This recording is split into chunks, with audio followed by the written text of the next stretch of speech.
大家好，歡迎收睇我嘅頻道。萬萬冇諗到，我又更新視頻啦。因為我係一個見小利而亡命嘅人。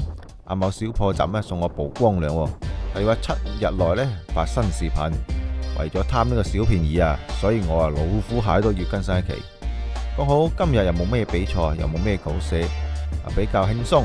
講到寫稿咯，我承認我係用 AI 寫嘅，但係整體嘅框架同埋思路係我自己設定嘅噃。不過最近我發現咗一個所謂嘅秘密，同大家分享一下。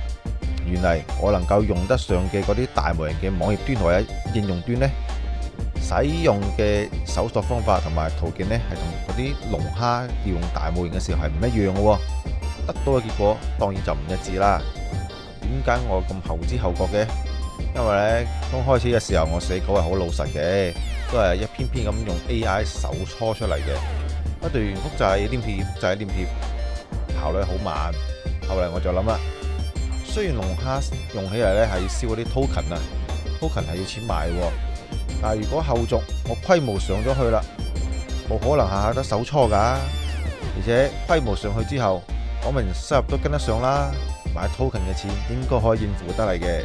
於是乎我本住白嫖嘅心態，嘗試咗一款國內知名嘅 Whatbuddy 嘅龍蝦應用。因為暫時嚟講呢款應用係每日能夠簽到攞積分，攞到呢啲積分亦能夠調用國內好多知名嘅大模型，例如我最中意用嘅 DeepSeek 啦。但係經過一輪實踐之後，我發現同一款提示詞得出嚟嘅結果係天差地別嘅。當然我相當不解啦，我就去問候咗下 Whatbuddy， 結果佢又好直白咁話俾我知原因。原來雖然佢哋用嘅大腦係一樣嘅，搜索資料嘅渠道根本唔一樣，而且網頁端同埋應用端嘅渠道係更加豐富同埋靈活，所以得到嘅結果係根本冇辦法比嘅。呢個時候問題又嚟啦，Whatbuddy，咁我要嚟做咩啊？我本來諗住利用你嚟幫我節約啲時間嘅，結果仲要跟手去返工，不如唔用啦。當然啦，我冇死心噶，但係為咗慳錢，我直接去咗問嗰幾款大腦嘅 AI， 得到嘅結果都係老實啲算啦。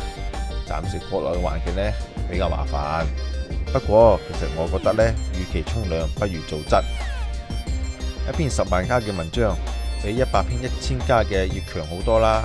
但問題係點樣做到10萬加呢？呢個係一個好複雜嘅課題，可能只有通過不斷實踐中揾答案啦。但係而家最近比賽比較少，我又未企喺呢個金字塔頂，難免有啲流量焦慮，但係有力又使唔出，只能夠靜待世界盃甚至新賽季開始，再去尋找答案啦。好啦，今期我先分享到呢度。